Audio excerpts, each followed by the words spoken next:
finished outlining a while ago and I got really distracted. So I'm just gonna jump in and tell you why exactly I got distracted. So after working on the lovely Save the Cat experiment, which if you don't know what it is by now, just read the description and you'll figure it out.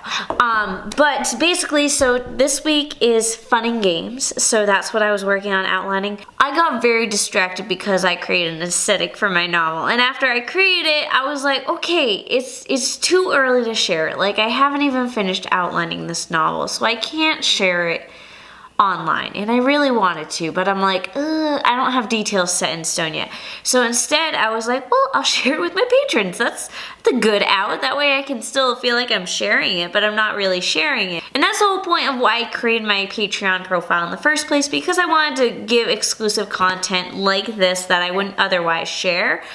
So if you want to unlock the aesthetic and see the aesthetic, because it's really awesome, join me on Patreon below. There's so much stuff that I have on Patreon for you guys, from like exclusive videos to signed book plates, printables, and my personal favorite, if you want an advanced reader copy of the second book in the Marketing for Authors series, which is titled Grow Your Author Platform, if you are a patron at the time when I am sending out the advanced reader copies, you get an advanced reader copy. So yeah, that's all the patron stuff is down below. But let's talk outlining. So this week was fun and games.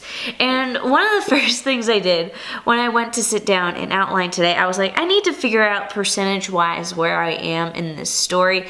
And one of my favorite parts about this book is that it has a little chart that kind of tells you where you are in terms of percentage in relation to what beat you're in. So right now we're in the fun and games beat, which means we include the Beast story and different things like that, and the fun and games keeps going up until you hit the midpoint. And it's great for me because when I was kind of brainstorming like basic ideas for what the fun and games scene is gonna be, I was like, the fun and games is going to lead up to like a false victory. And I totally forgot that was even a thing in the beats. Like, I already know what the beats are, but I forgot the exact order. So I was like, but I don't know if that'll work with the beats. Like, am I allowed to have a false victory that early in the novel? And guess what?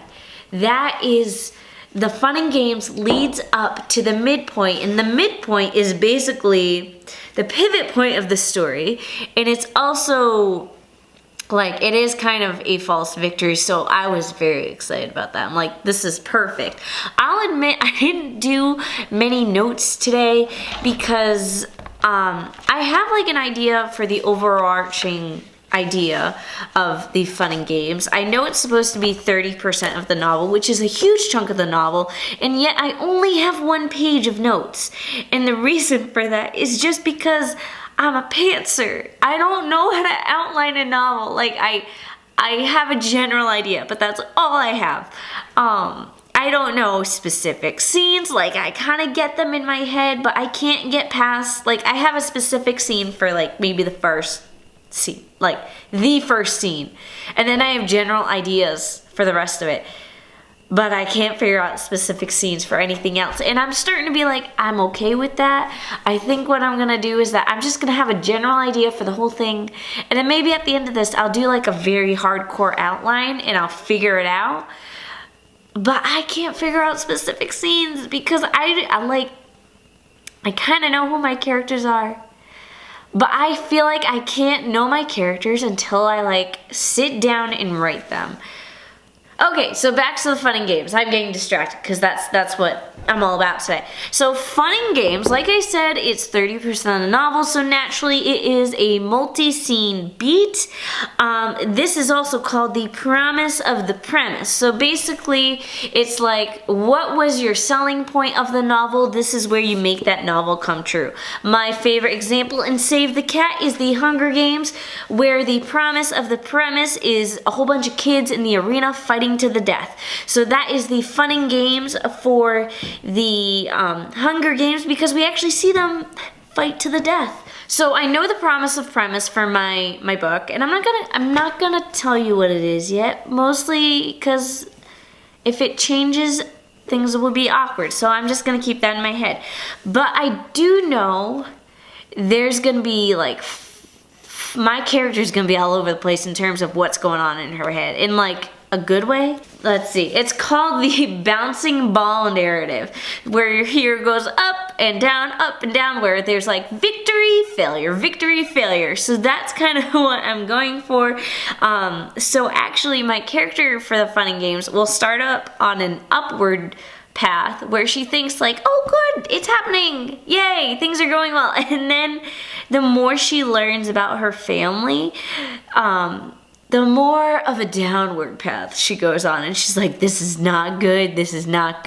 Again, I don't want to reveal too much. One, because I don't want to say something and then have it changed later on. Two, I also like don't want to reveal anything that's important, because now we're getting to the midpoint. And the midpoint is where things shift. So obviously, I don't want you guys to know anything about the midpoint, because then you won't want to read the book, because you'll already know what happens. But yeah, just know that there's gonna be a lot of ups and downs. She figures out a lot of stuff.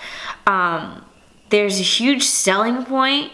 I feel like what I might do before, so I'm gonna outline this book. Outline being a very loose term, because apparently I don't know how to outline. I know how to get ideas, and that's about it. I'm gonna outline this book, and then I'm gonna write the synopsis. And by synopsis, I mean the back cover blurb. So like how I would pitch the story to someone. I'm gonna write that. And then I'm gonna actually start writing the book. And that seems kind of backwards, but in the past I've noticed that I've written novels and then I'll write the blurb for the novel, and I'll jazz up the blurb a whole lot. And then I read the blurb, I'm like, but the book isn't as exciting as the blurb. So then I have to go in the book and edit the book so it's just as exciting as the blurb.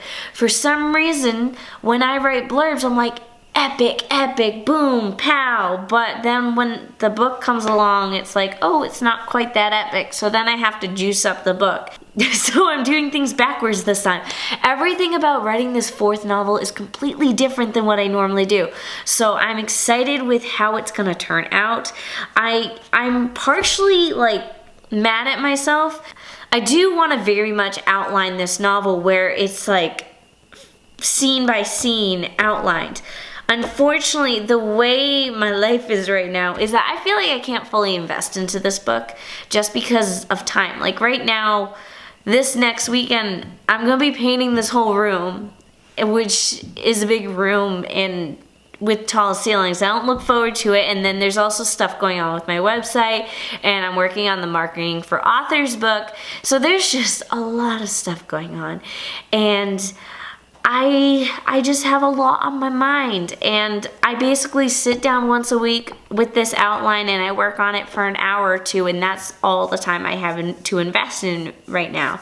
So I think after some stuff happens with my house where we do a little renovating, and after I get things situated with my author website, and after a few other things are situated, then I can feel like I can really sit down. Like I want to sit down for like a whole day, like literally just a whole day, and all I do is brainstorm scenes.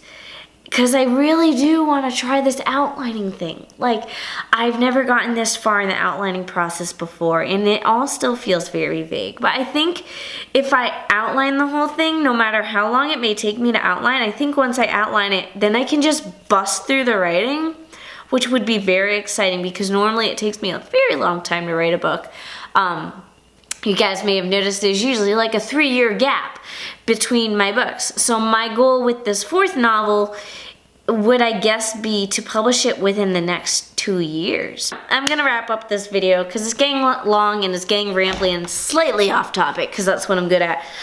If you enjoyed it, let me know. If you have experienced any of the same stuff that I have, please let me know. If you'd like to unlock exclusive content like advanced reader copies, printables, book plates, and a whole bunch of other fun stuff, be sure to join me on Patreon. I like to tell my patrons everything that's happening with me. I tell them there first before I release it to the public. And yeah, you can also stay up to date with me by visiting my author newsletter. When you sign up for my newsletter, you get access to my author platform webinar. Otherwise, that is it for today's video. Be sure to give it a thumbs up, comment down below, and subscribe. Thank you for watching.